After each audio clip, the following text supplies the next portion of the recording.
No. So we're recording, and we got a couple of guests today. We got Dan and QAnon who joined the regular group.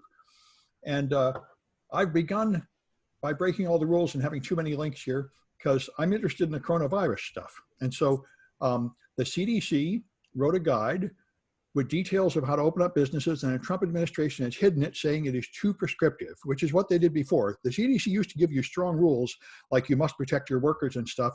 And under the Trump administration, they've been watering that down to, well, you know, if it's not too much bother and not too expensive, you should maybe give your workers a mask or something. And so they're just burying these entirely, because obviously we're on the path of just opening and pretending everything is fine and lying about it instead of actually doing anything. And that's what Melinda Gates points out, is that our response is terrible, far worse than other nations. Our per capita infections are huge, 6 times that of other nations, and we still don't have tests or anything. So this is an interesting one. The U.S. military recruitment document says that if you have ever had coronavirus and recovered, you are permanently forbidden to sign up for the military. So nobody knows exactly what this means, but at least one experienced military guy has said this means they know that it does permanent damage to you. Which is an interesting statement. I don't know how they can know that, but anyway, and so San Francisco has had homeless tents all over the place, and they did send cops out to slash them and take them down, but now they're officially sanctioning them and trying to help them move 6 feet apart. So this is San Francisco's latest attempt to fix the homeless crisis. Before this, San Francisco and Las Vegas did lots of stupid things about the homeless people. So that's why the most cheerful news that I saw is that Trump's valet has tested positive, and now a second one in Pennsylvania has tested positive. And I think this is the most promising thing that could happen, because this is what happened in Britain. The British government just said, let everybody catch it and die, who cares, until the leader caught it. Now suddenly he cares. So, I mean, if Trump caught it, he might actually change his attitude some and decide to do something about it. And I think nothing else would affect him. But anyway, I thought this was good, being fun in Denmark. He explains how they handled this and many other things, and how the McDonald's workers there are sorry for our McDonald's workers here. They get paid $25 an hour. They have health care. They have good housing. They're still in business because they responded efficiently to the pandemic. And, you know, I think this American capitalist system is just not working so well. I think we need health care for everybody and housing for everybody, and you know, all sorts of nasty socialist communist thought like that. I was going to say, slow down there, Stalin. What's that? Slow down, Stalin. I can't hear you. Son? Slow down, Stalin. Oh, Stalin. That's right. Stalin. Yeah, that's right. Anyway, so I was interested in all this stuff. It's I don't know if I didn't care about it. All right, no comments on that. We'll go on to this one. Well, I got comments on it. You know, you said that it was good news if Trump caught the coronavirus. Well, yeah, I think it is. I think that you're looking at it from too simplistic of a view, though, because there's still the chance that he would catch a very mild case. Oh, and that would just convince him that if it's not undersell it, the response for the rest of the nation. And I think that our luck is collectively bad enough that would happen. You got a point. Well, I guess we're going to find out. And as for burying the CDC guide, I mean, are you surprised? Like, you know, most of this is just like, yep, this is kind of what you would expect from that sort of leadership. Well, yeah, no, it's interesting to document. That's why I think the best part of American society that is working is the free press. Trump would like to shut these guys up, and he can't. He certainly seems to muzzle the courts and all the other parts of the government, but he can't shut up the press. That's the one thing that works about America, is everybody can mouth off all they want. Coronavirus survivors permanently disqualified. I was following that feed on your Twitter, and it had specified that it had not been specified that they were talking about hospitalizations from coronavirus and not necessarily just being positive or having antibodies for it. So they're only talk about you're disqualified if you've been hospitalized? I think if I read that thread between you and Malware Jake correctly. Yeah, okay, that would make a little more sense, I guess. If you were hospitalized, maybe there's some belief it was serious enough to do permanent damage. Anyway, I did want to comment really quick on Trump's news briefings. I saw like a pan where they like looked at the members of the media that were there that were in his news briefing. It was like 2 people. Like I think he's kicking a lot of people out of these meetings. yeah, I think he is. But now he's It'll trying just be really him hard, by himself. but he's trying to not wear masks and appear in public and go to rallies and pretend that everything is perfectly fine. That's his current plan. It's totally over. Everything's fine. You can totally go off to the restaurants and the movie theaters and stuff. And we'll see how long that lasts. Yeah, and we can talk about it later, but there's also that astroturfing movement to reopen, and you wonder where that's coming from. There was a video that a student sent me that said, this is all a conspiracy and Bill Gates is in on it, and all the injections are going to have like electrodes next to them to infect your cells. And it looked really professional. Somebody is paying for this stuff, like the Russian military or somebody. It's not just some idiot in a basement. There's these slick anti-vax propaganda stuff out. Yeah, I've noticed some bot activity actually behind the not wearing mask campaigns as well. Yeah, me too. It's very much like what the Russians do. They find an issue to get people mad and rile them up. And then they find useful idiots, like all these people that will go take their shotgun and go to the Capitol and protest about masks. Speaking of issues to make you mad and rile people up. So, in the past, I have made the case that we should just let the cruise ship industry sink. I'm kind of with Bill Burr. We should just sink all those cruise ships. Really destructive to the environment. They're extremely exploitative of their employees, basically to the point of slavery in some cases. And they can take out the internet. Cruise ships? Yes. Now this story kind of buried the lead. It's not in the headline, but according to this story, 2/3 of faults for undersea data link cables are due to cruise ships dragging their anchors along the seabed, which is coincidentally terrible for the oceans as well. But it also takes out internet pretty regularly.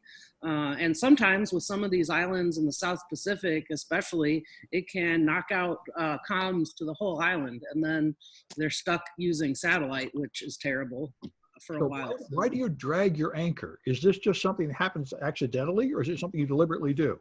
If it happens often, it sounds like it's something either deliberate or just oops. They just don't care. I mean, there's no what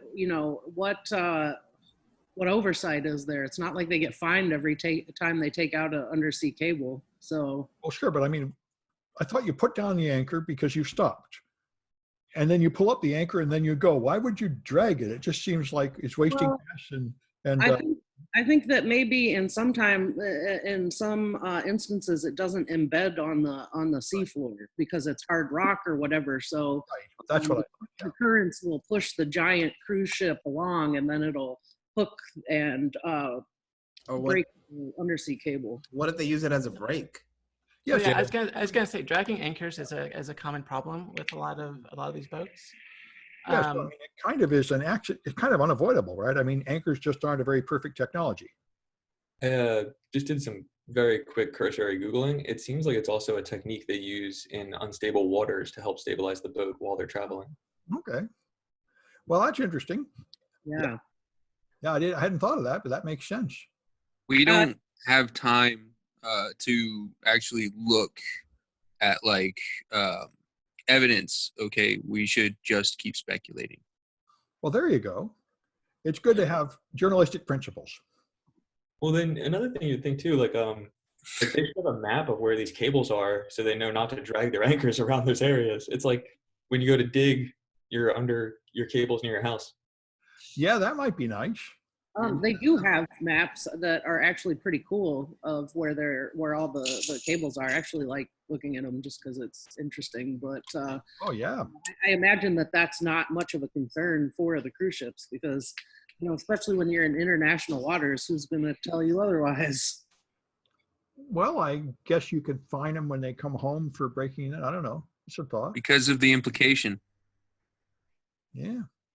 So this I was kind of glad to see. Nest got hacked a bunch of times, didn't they? Right? Yes, they did. And finally, they're enabling 2auth if you don't have it. So if you already have the phone, the SMS, or you have a migrated Google account, this won't apply to you. If you don't have something, it will force you to at least do a 6-digit PIN. So Well, something better than nothing. Well, we're talking, okay, according to this, they didn't get hacked. They just got credential stuffed. But anyway, Yeah. two-factor is still a good thing. Yes, better than nothing. Oh, yeah, it should help a lot, I would think. And it's 6-digit instead of 4. So, okay. Well, I guess that's all right. And that's all probably right. that fallout of all those creepy stories you saw where people were like sitting on the cams and watching people. Yep. Oh, yeah. And so here's poor QAnon getting abused. Yeah, poor QAnon. This is not fair. Yeah, it's totally not fair. Yeah, so Facebook, the giant Facebook, is going after poor QAnon just because they're saying things that aren't quote unquote true or factual or backed up by evidence. And they're also going after not only QAnon, but other groups like I forget what they're called. I can find here. Other conspiracy groups. Yeah, it's proving that Bill Gates is conspiring against us or something. And the 5G, she should burn down the 5G tower. Oh yeah, VDARE. VDARE is the other one they're going after too. Maybe next time QAnon should pay their Cambridge Analytica bill. Yeah, maybe that's it. Yeah. Well, fight the power, QAnon. Yeah. I thought they'd already kicked him out long ago, but I guess not. I'm so glad to see this. Like, they've done a bunch of different stuff against, I think, like fake profiles, but they've never, in my opinion, really tackled, like, maybe they have like foreign disinformation campaigns, but this is something that Facebook should be doing way more of, that like they just slept on for years, in my opinion. And the other one I just saw is like YouTube just signed a contract with PewDiePie to let him back on and make him a hero. Isn't PewDiePie pretty much the same kind of stuff? Just crazy right-wing racist crap? Yeah, it's definitely not like a good news source, I don't think. But now he's the #1 character on YouTube, and they've officially signed like an advertising agreement with him. So YouTube has given up all pretense of banning this stuff and openly embraced it.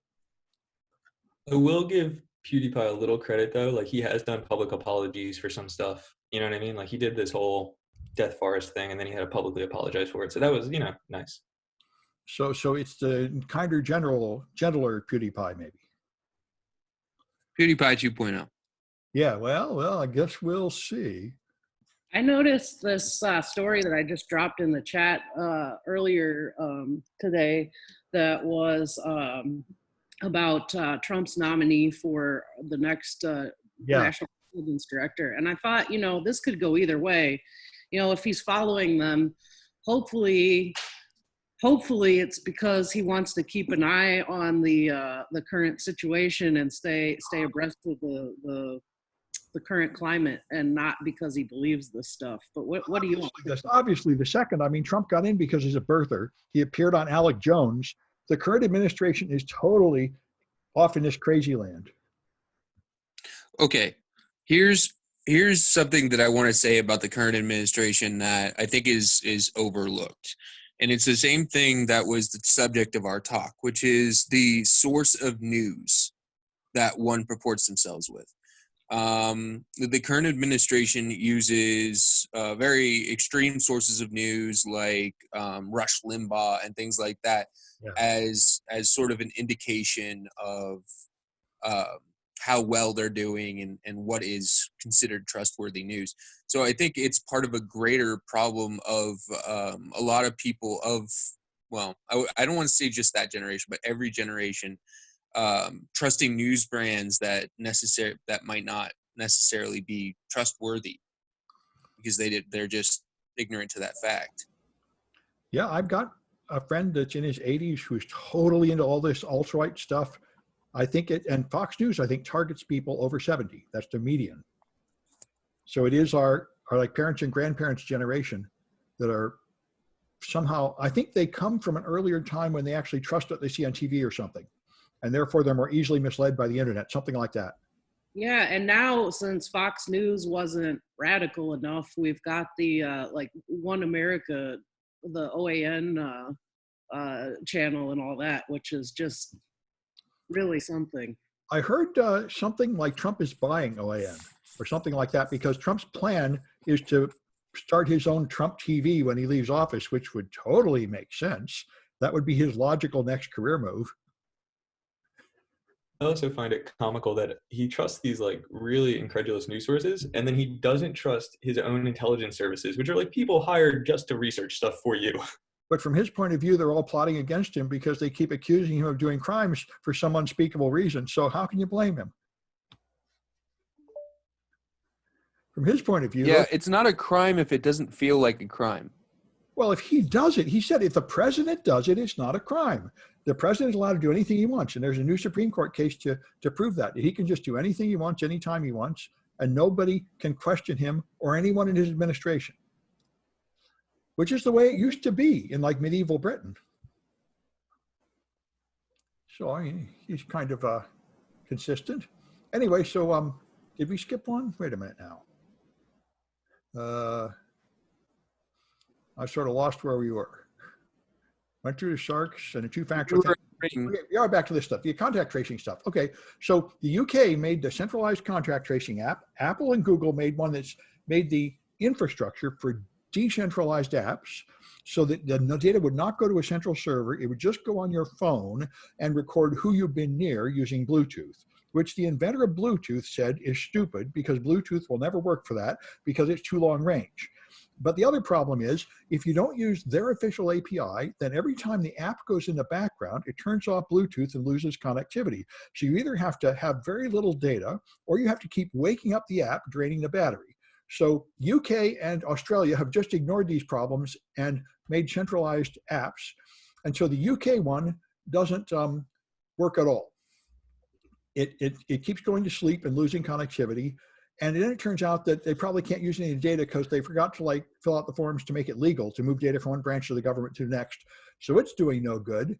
And the Australian app, also, they haven't used any of the data because it keeps going to sleep and not connecting. So this was going to be the technological miracle cure, was these apps would do contact tracing, and it seems to be completely bogus. Many countries have rolled these out. I haven't heard of any of them doing any good. I think what you really need is human contact tracers, which is what we're going to have in California. 20,000 humans doing detective work to track you down, supposedly anyway. But nobody seems to have gotten any good out of all these apps, and hundreds of these apps have pushed out. I don't think there's one in America yet, though. Utah has one. I'm always cautious about these things because I feel like people make a lot of concessions when they're afraid. Well, they do. And the other thing about it is if these automatic apps, you could totally DDoS them. You could just claim you've been tested, then go run everywhere to make everybody think they've been infected by you. So that's why they really want a centralized database where a human can examine it. And the UK, they already said, we're going to keep the data and reuse it for other unspecified purposes. They're just admitting it. And I mean, our government has such a spotless track record of a really effective software application. So I don't know what could possibly go wrong with this implementation. Yeah, you know, I mean, I would be willing to give up some privacy to stop the virus, but it sounds like this way, it's sort of like the stuff after 9/11, where you give up your privacy and you get no security. You just get screwed.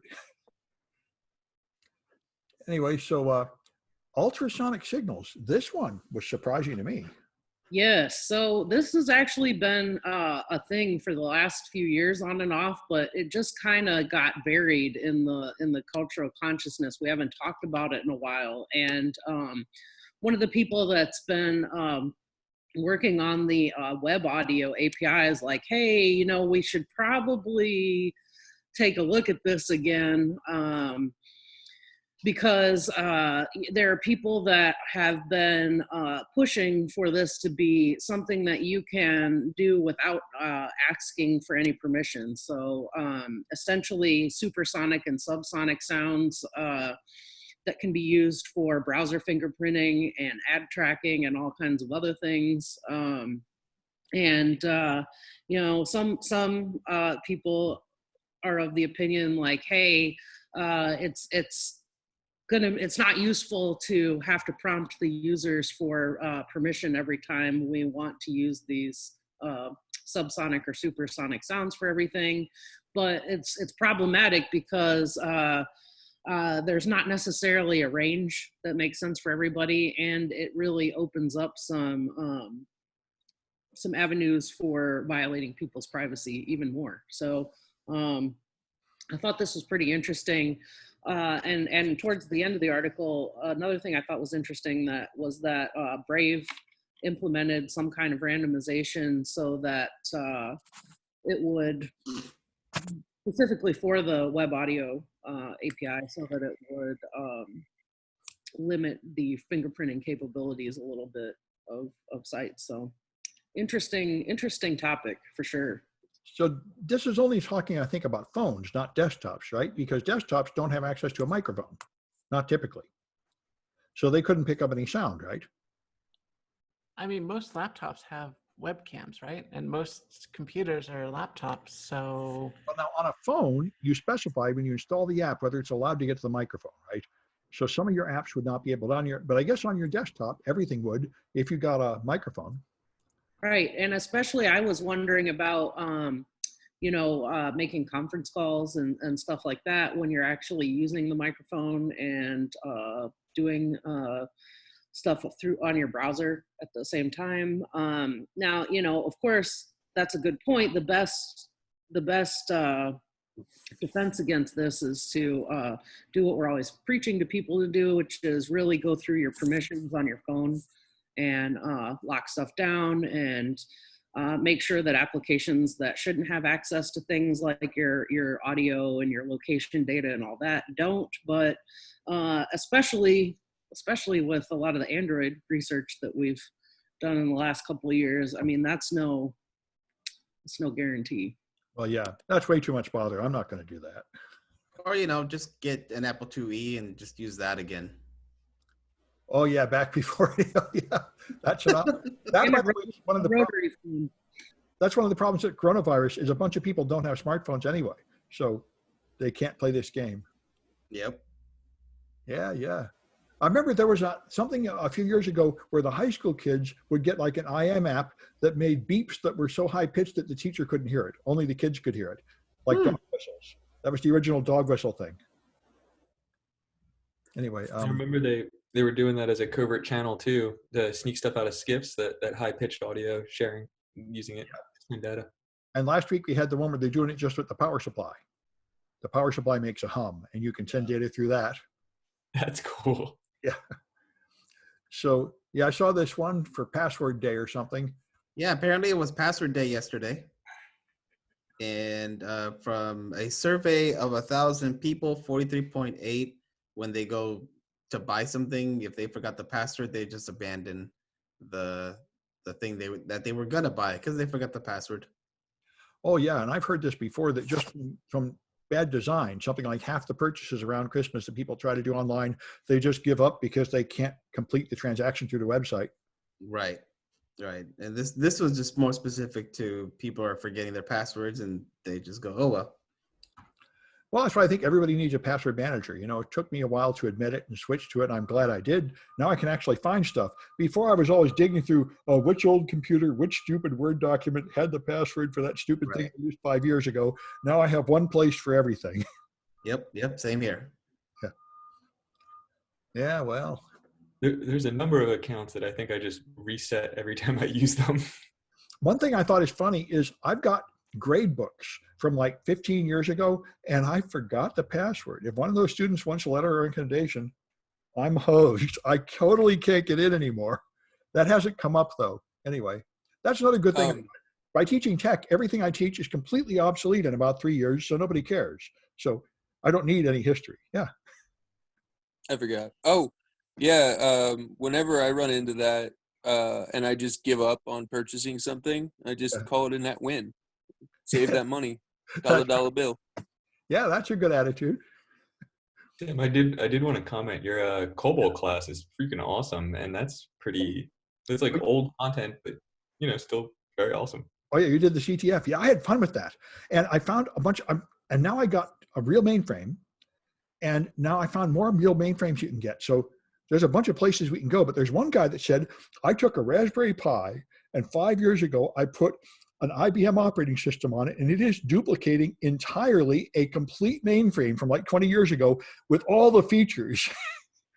I saw that, though there seems to be some, that was the one, I think that was the one that I sent you. But then after I sent it, I saw there seems to be some debate as to the authenticity of that situation. Yeah. Anyway, see, the next thing is to hack the mainframe in the mainframe assembly code. But to do that, I have to have my own. I can't be using some public mainframe that tells you don't abuse the mainframe and writing hacking projects on it. So Kirk was trying to find mainframe virtual machines, and he found one. But the problem is all the mainframe operating systems are proprietary. So this guy says, no, now here you install this thing, and now you have the hardware of mainframe emulated in a virtual machine, but now you have to put an operating system on. Now the public source operating system is like 30 years old, but if you somehow have access to the ZOS, you can put it on there, and then it does all this great stuff too. He's pirating ZOS. It's like a Hackintosh. And ZOS is really expensive, but people are apparently getting pirate copies and putting it on their Hackintosh mainframe. But I can't really write homework that does that, I think. Anyway. Sounds cool. I know. But anyway, I'm having a lot of fun. Did you do the COBOL? Yeah, I did. I really enjoyed that TTF and all the workshops. Like that was my first exposure to it too. So I know. Me too. I just tried it a couple of weeks ago because that guy in New Jersey, and it takes me back to my childhood. I grew up with Fortran, which is the language before COBOL. Yeah, I grew up with 4chan. Yeah, which is not quite the same. Okay. Anyway, this one I thought was pretty good. This guy with his botnet just for anime. Right. So maybe the reason that he watches so much anime is because he can see young persons fight for their dream without giving up, while their whole life is meaningless and they just went with the flow. Right. So this great hero, who will be celebrated for ages, found a vulnerability in D-Link devices having to do with the SMS notification feature, which allowed this person to send malformed HTTP data to the router, essentially giving them root access. So they took it over. And of course, what they did is they would do as any reasonable botnet would do, is they downloaded anime and cartoons.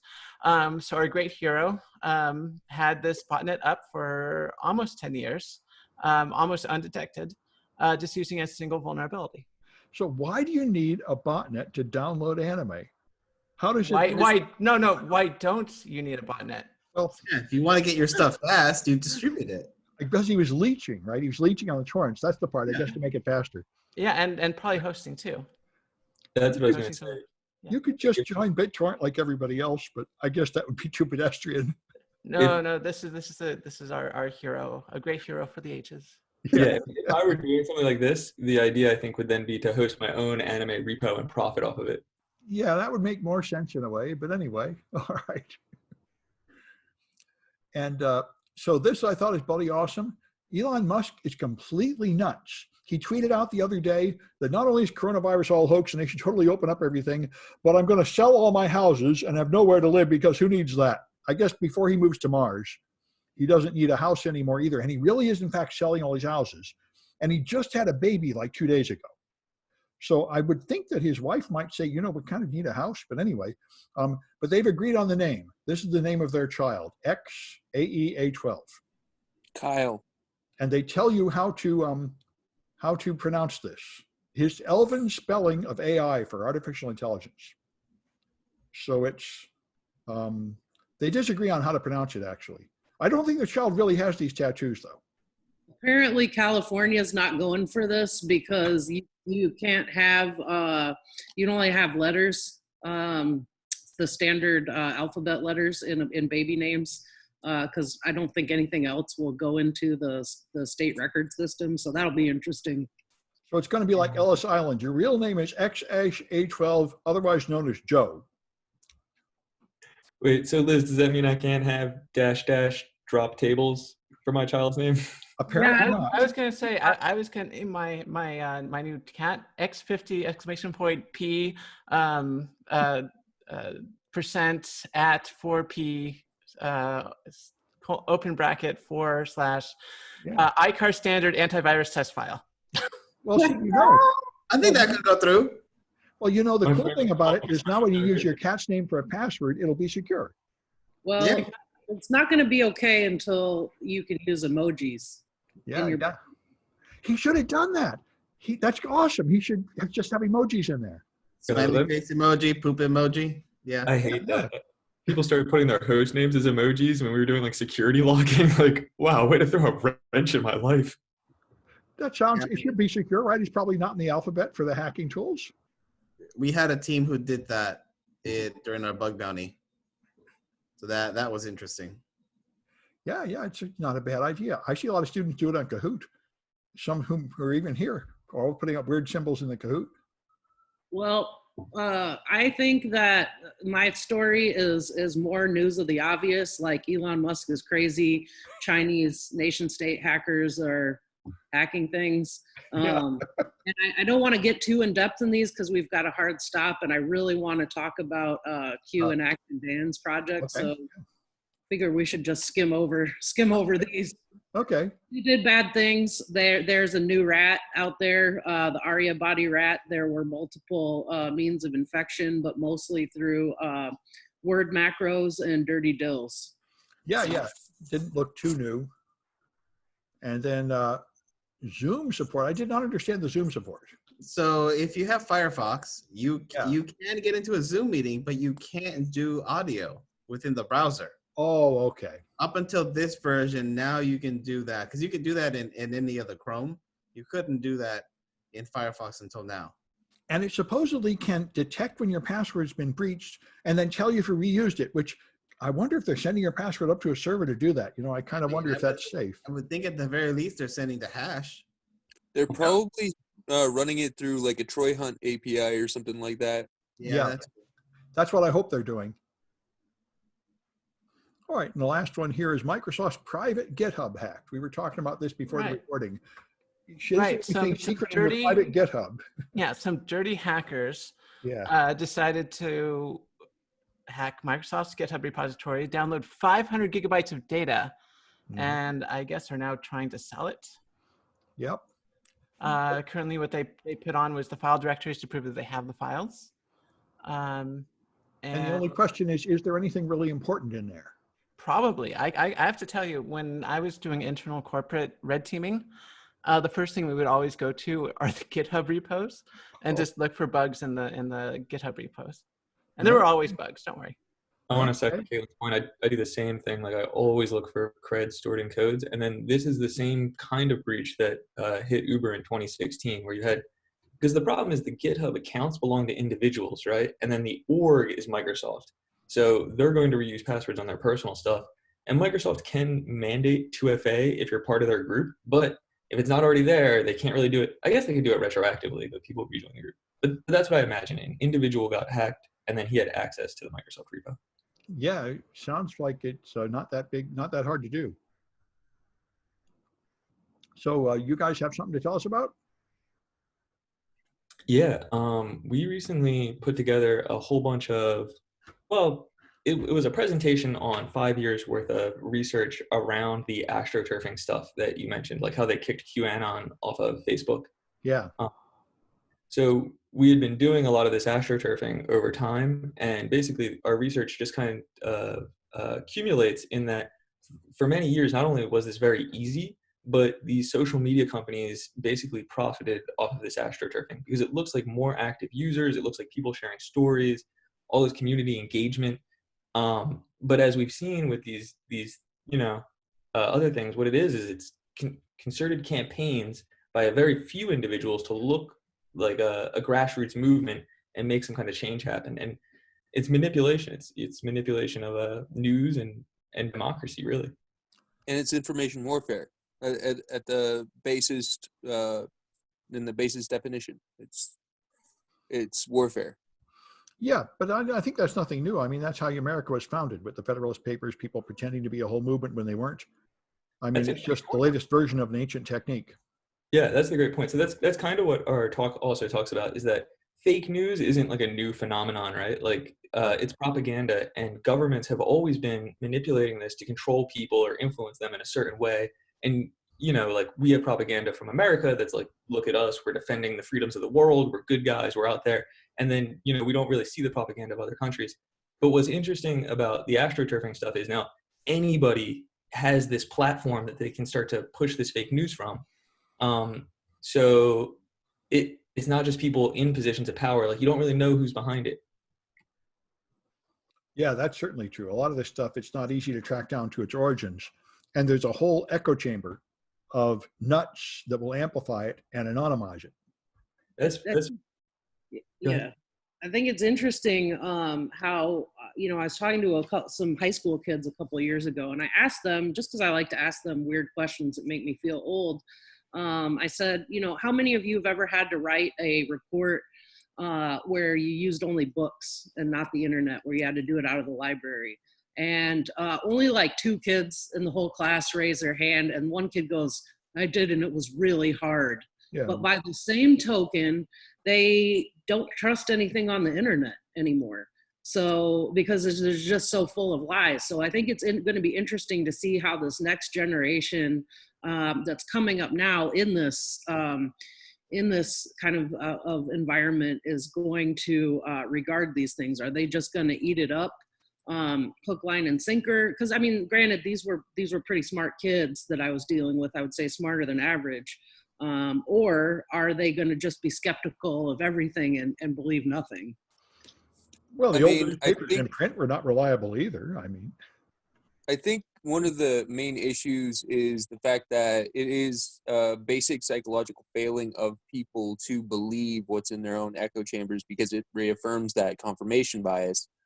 And so you have weird and illegitimate points that sound correct if you just look at them on face value, that are actually damaging to society as a whole and have been wholly disproven. And those sorts of things kids aren't really exposed to until they are. And then, so I think the issue of fake news is going to be a huge deal with populations growing up now, because even if they are dubious of the news, they're still going to believe things that are aimed towards people with their existing political and ideological predilections. But I think we've always had that too. That's what religions and bigotries have always been. And in fact, I remember I was sort of horrified when I started looking at psychology, and they say if you don't believe the average religion of your community, that is a sign of mental illness. And I think the point is you're supposed to have some desire to blend in with the crowd. And if you rebel against what most people say is true, even if you're right, it shows sort of an unhealthy detachment from social pressure. That's really interesting. And I wanted to just hit on what you said earlier, where they're targeting these extremist groups and these people that already believe these things. So they're going to be easily motivated with that confirmation bias. And that's the hardest part to me, is then you get this like influx of real people that start to give weight to the fake movement that was fake when it started. I think this is a real effect, and it's right to be concerned about it, but it is nothing new at all. I grew up around Jehovah's Witnesses and all kinds of crazy religions. There have always been people just believe what their neighbors say and agree with any kind of nonsense just to fit in. It's just, I think we're seeing it more.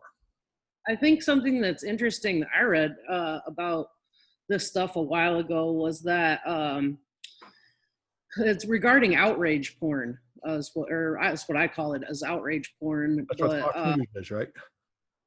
Yeah, it is, because I would watch a family member who would just watch the same shows on Fox News every day, and he'd be yelling at the TV, but he had to have this outrage porn because, first of all, it was that confirmation bias, which would it would just reaffirm all of the things that he was thinking and saying every day, and then go see I was right. But also, one thing that's very interesting to me is that it's addictive. So with that, when you have that outrage response, there's actually a dopamine response in the brain.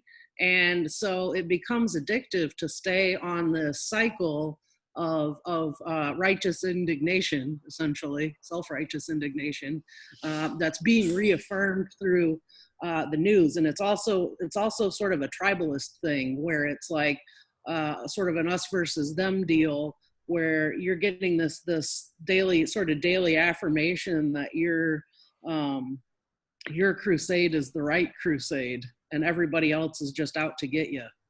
Yeah, and to be fair, it's on the left too. Morning Joe is exactly the same. Nothing but constant outrage. And I think this is just childish. I mean, there are things happening that are bad, but just having an emotional reaction to it is not a mature thing to do. You have to understand it and then decide what to do about it. And the time you spend just screaming is not entirely helpful. Right. I mean, in the 1980s, Bill Gates said, let's infect computers with viruses and sell antivirus software. And today, in 2019, he's infecting everyone with coronavirus and trying to sell everyone vaccines. And we need to, instead of just react viscerally to that, we need to slow down, calm down, think for a second, and think about ways so that we can combat these kind of threats in a way that's productive. So it's your goal to get this video kicked off YouTube, isn't it? That's what you're doing. They've only kicked one of my videos off so far, and they put it back. But it wasn't one of these news videos. You need to step your game up. Oh, Yeah, Sam, only one? Yeah, I'm one. disappointed, yes. I wanted to make a comment on Liz's point, like kind of that us versus them mentality. I really wish like news organizations would stop putting that spin on stuff like this is how you should feel about the news, right? Like just give me the news. No, I heard a good analysis of this, which I thought was entirely true. Facebook and Google sucked up all the advertising money, so you can't make a living putting out news. The only thing you can do is put out opinion. It's the only thing that brings in enough traffic anymore. Right, because who wants to watch the news? That's boring. Well, when I was a kid, the news was really boring, and it wasn't worth watching because all they did was tell you the news. Exactly. We can't go letting the facts get in the way of a good impassioned rhetoric here. Yeah, there you go. Exactly. Duh.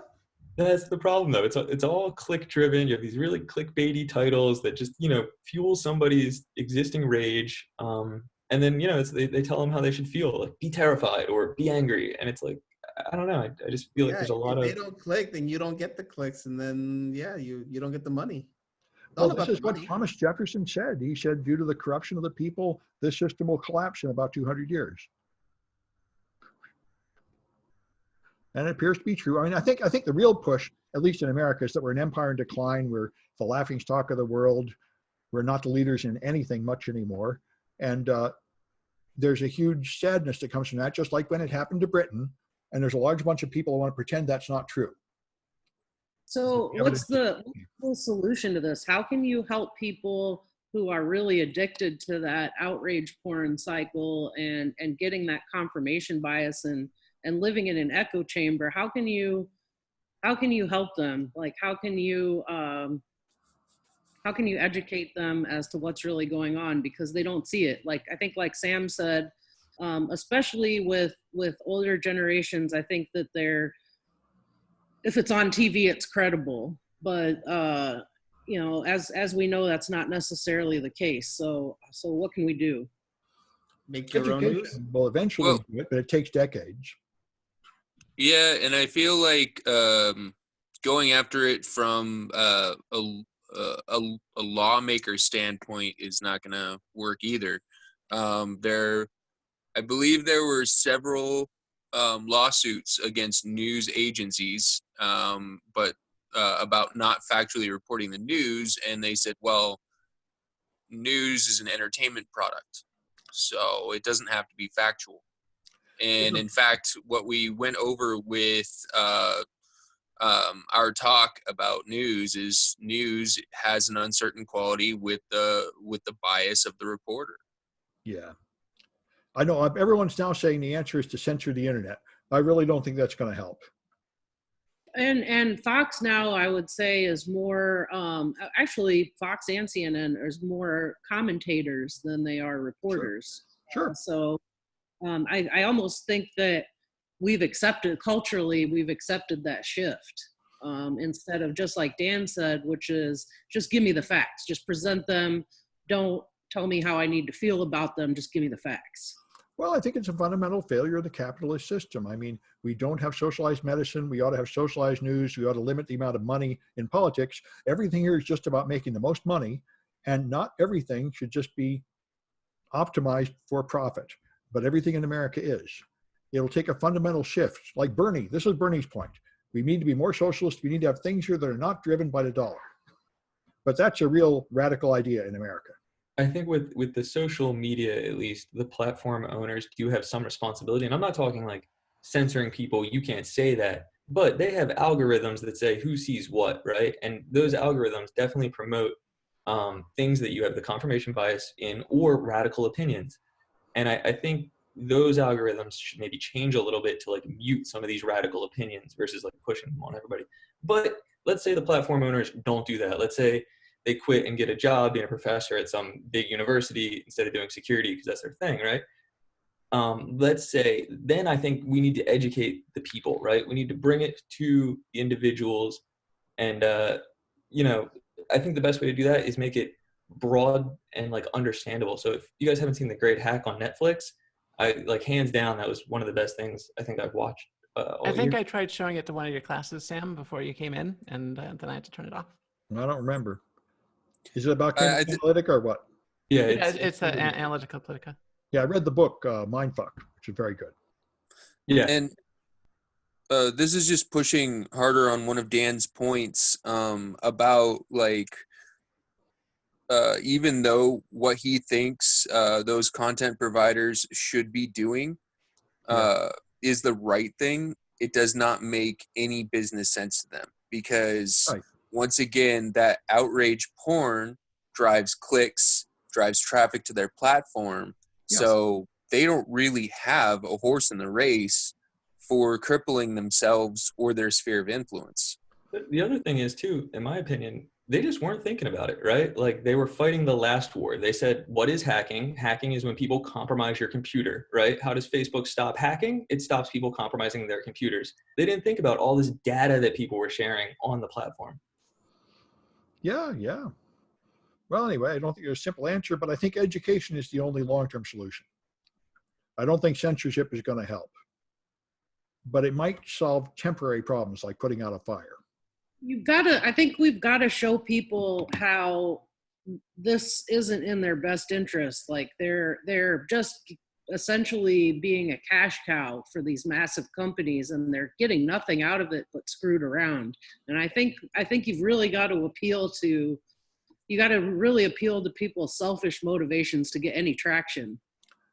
Yeah, it's hard to go viral with a good message like that, like brush your teeth. A few people can do it, like AOC though. AOC can go viral telling the truth, and Bernie could. It's very few people that can do that. Make it fun to hear the truth. Usually the truth is really boring. All right, well, any more comments? Maybe I should stop this recording. Looks like it's a thing.